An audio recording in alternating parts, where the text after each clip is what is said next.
Comunidad, es momento de volver a las carreteras, de conocer las historias que puede vivir un trailero que pasa su vida al volante atravesándolas, pero también hoy vamos a visitar una sala de cine semivacía, en una función nocturna, donde parece que hay algo más, alguien más, además de los inocentes espectadores. ¿Listos? ¿Listas? Es momento de apagar la luz y dejarse llevar por los siguientes relatos de la noche. Hace 2 semanas fui al cine con mi novio y nos ocurrió algo sumamente extraño. Yo no puedo dejar de pensar en eso por más que él quiera evitar el tema, y es por esto que me decidí a compartir mi historia con ustedes. Sigo Relatos de la Noche desde los primeros días de cuarentena y lo he recomendado desde entonces a mis amigos, incluido el que ahora es mi novio. Esto ocurrió cuando teníamos apenas unos días de haber iniciado nuestra relación. Decidimos ir a ver una película pues los dos teníamos meses sin haber ido al cine, y cerca de mi casa hay un centro comercial que tiene varias salas. Lo más interesante de ahí para mí es que entre semana no suele haber mucha gente, y aprovechamos que tendríamos día libre en la escuela el miércoles para salir aquel martes ya tarde. En cuestión de salud me cuido mucho aún porque mi abuela es una persona muy propensa a enfermar, así que todo este tiempo hemos limitado nuestras salidas a lugares poco concurridos. Tuvimos mucha suerte. La plaza estaba totalmente vacía. Como estaba cerca de mi casa y mi novio se comprometió a llevarme, me dejaron ir a la función de las 9. Ya quedaban pocas cosas abiertas. Ahí en el cine incluso había más empleados que asistentes. No tuvimos que hacer fila, y nos dio gusto ver que seríamos los únicos 2 espectadores en esa sala. Hasta sentimos que se olvidaron de nosotros porque no iniciaban ni los cortos, cuando entró un chico de los empleados del cine y riéndose nos dijo que no sabía que había gente. Se puso a unos metros de nosotros y nos dio las indicaciones de seguridad. Fue gracioso porque tenía que hacerlo aunque solo fuéramos nosotros 2. La película tuvo unos momentos callados conforme se acercaba el final, y ahí pudimos escuchar que alguien se estaba riendo en la parte de atrás de la sala. Volteamos los 2 inmediatamente y vimos que, en efecto, había una persona sentada en la oscuridad. La entrada estaba en la parte de enfrente, o sea, frente a nosotros, y pensamos que seguramente algún empleado, había entrado por las salidas de la parte de arriba, las de emergencia atrás de la sala. Así que no nos asustamos, pero aquellas risas se fueron transformando.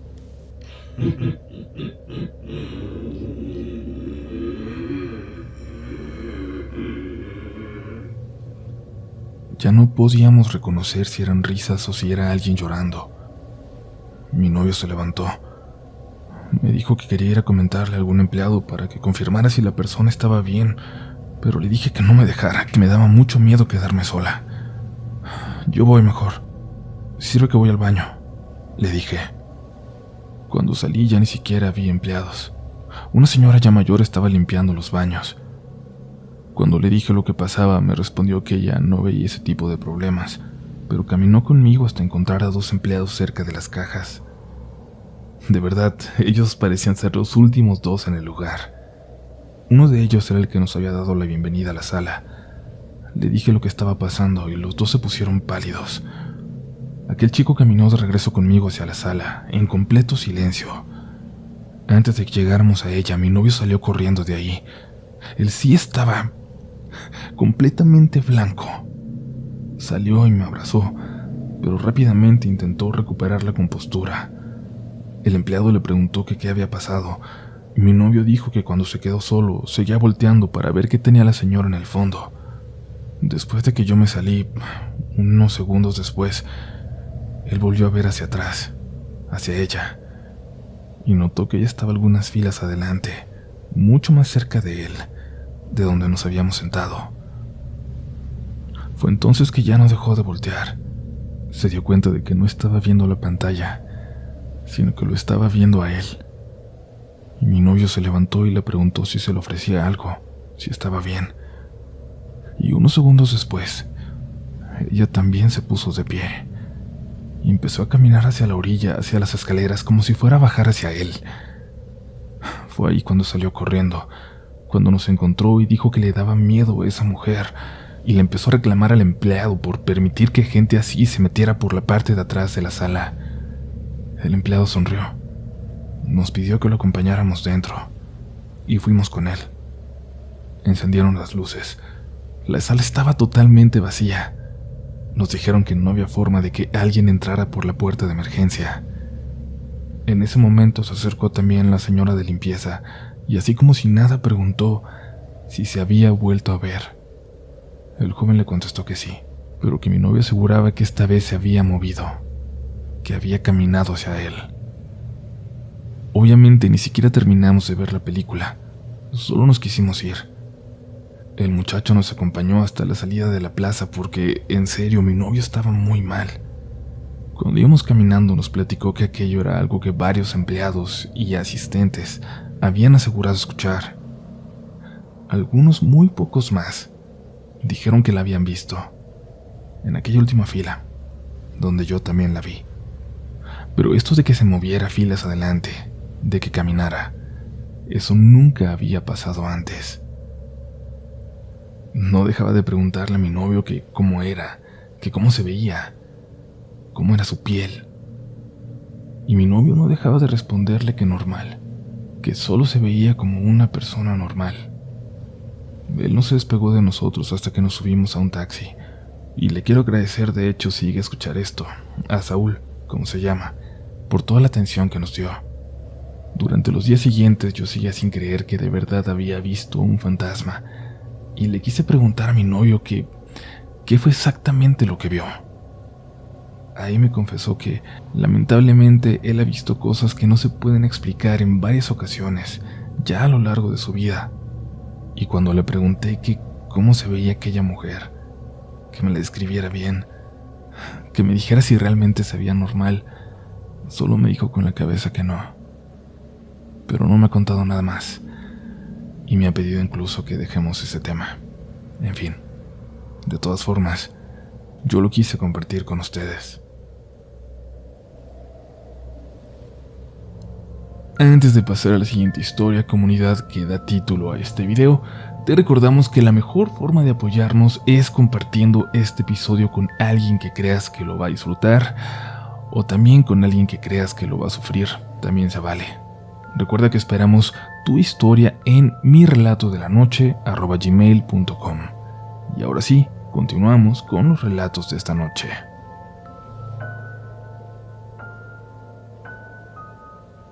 Hola a todos.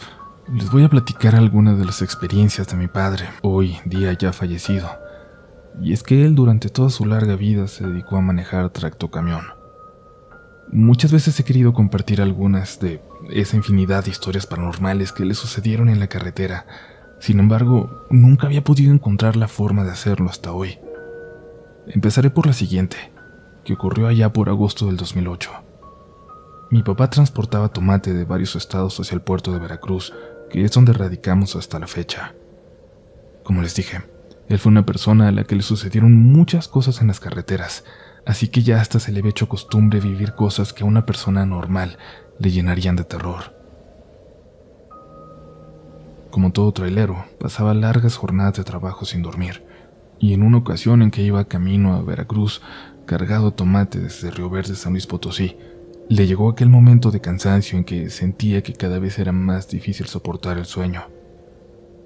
Mi papá decidió orillarse a descansar unas horas a pie de una gasolinera.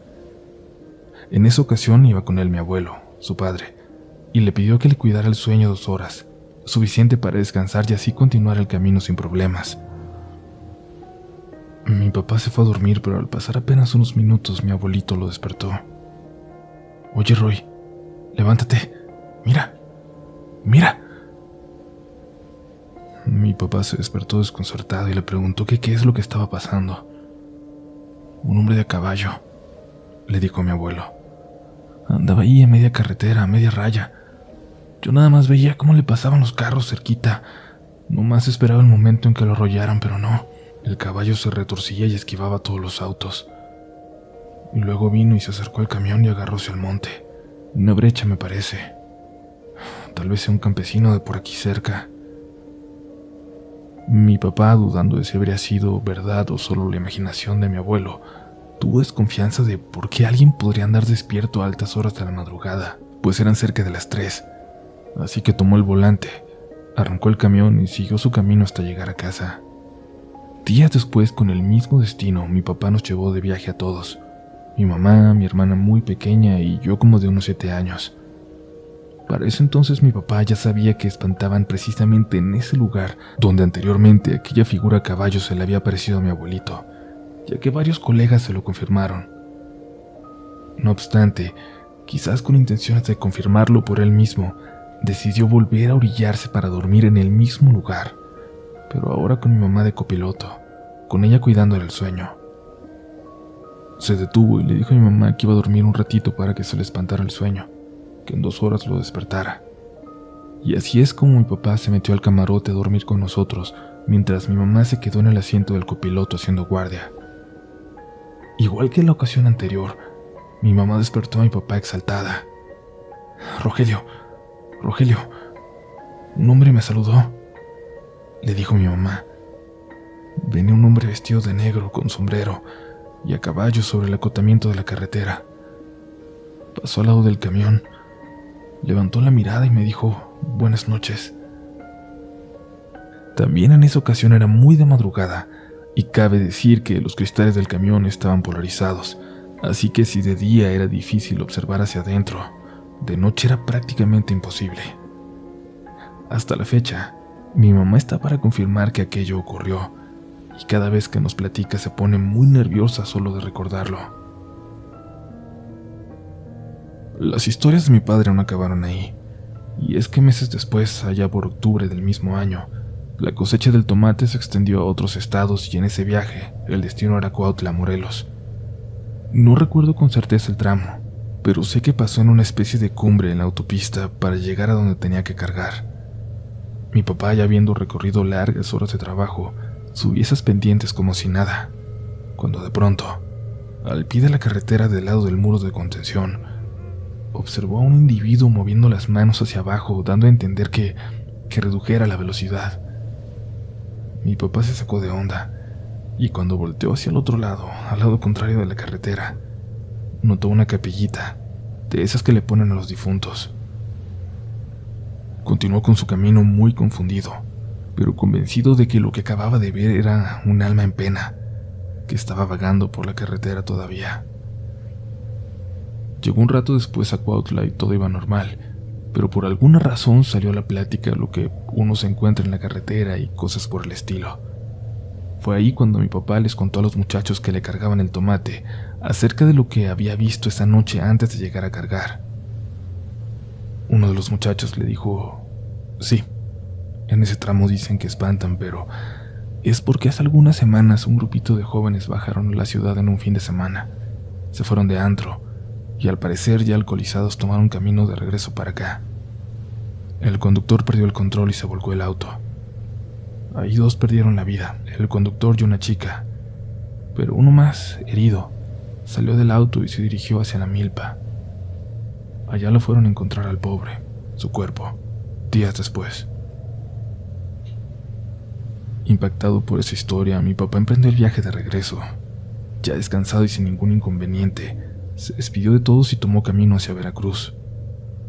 No era tan tarde según él, alrededor de las 10. Venía bajando las pendientes sobre la autopista de 3 carriles cuando observó como un carrito blanco empezó a zigzagar de un lado a otro. Mi papá encendió las luces intermitentes y vio como al lado de la carretera estaba una mujer tirada, y un hombre le empezó a jalar hacia la orilla como para evitar que quedara ahí en riesgo de ser atropellada. Mi papá, estando aún en el carril central, encendió los faros reverseros y se bajó del camión para brindarles auxilio. Cuando llegó a la orilla de la carretera, observó a la mujer tirada en el suelo. Le extendió la mano, la sujetó por debajo de su brazo y le ayudó a incorporarse. ¿Qué te pasa, muchacha? ¿Estás bien?, preguntó mi papá. Sí, aquel coche blanco me pegó, respondió la mujer. Oye, pero ¿y el muchacho que estaba aquí contigo? No, él nomás me empujó y se fue para allá, le dijo la mujer señalando a la nada. Desconcertado por lo que estaba viendo, mi papá empezó a analizar la situación. Efectivamente vio como un coche blanco hizo maniobras violentas, pero la mujer estaba completamente ilesa, sin huesos rotos y sin sangre. Por la vestimenta le pareció que podía ser perteneciente a una comunidad indígena. Sus guaraches estaban bien puestos, todo normal. En ese momento a mi papá le empezó a causar incertidumbre lo que estaba pasando. Eso ya no era normal. Fue ahí cuando una especie de olor a putrefacción le entró de pronto por la nariz, mientras seguía hablando con aquella mujer. Ya estaba completamente seguro de que eso que estaba viviendo no era nada bueno.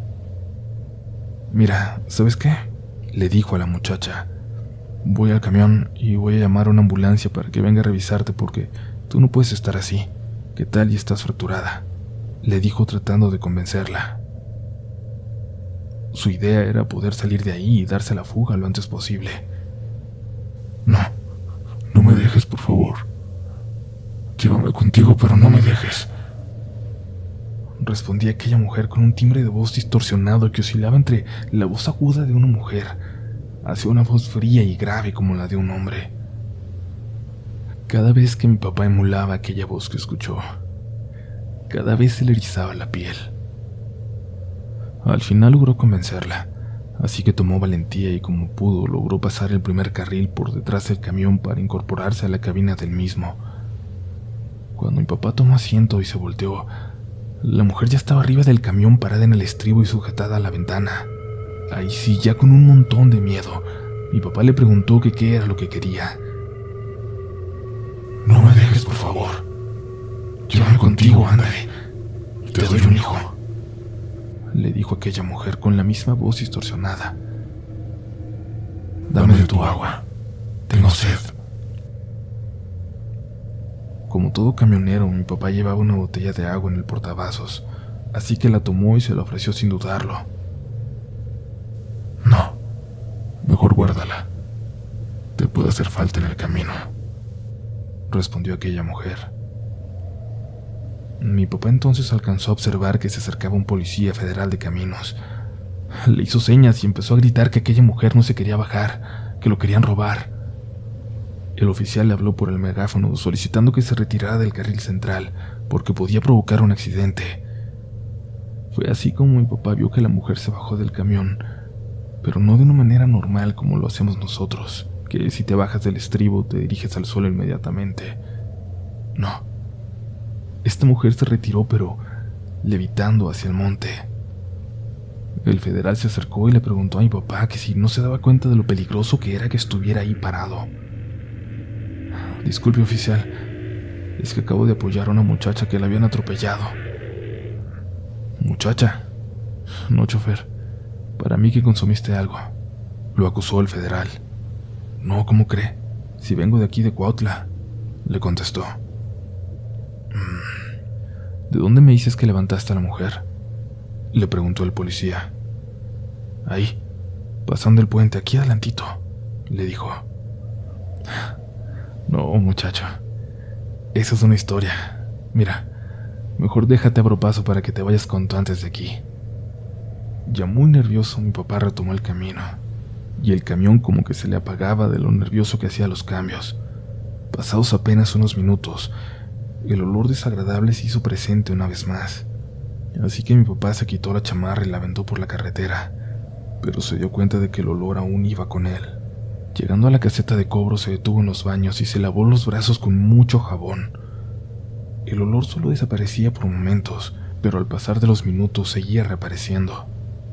Y así intentó con otro jabón y con detergente y con diésel.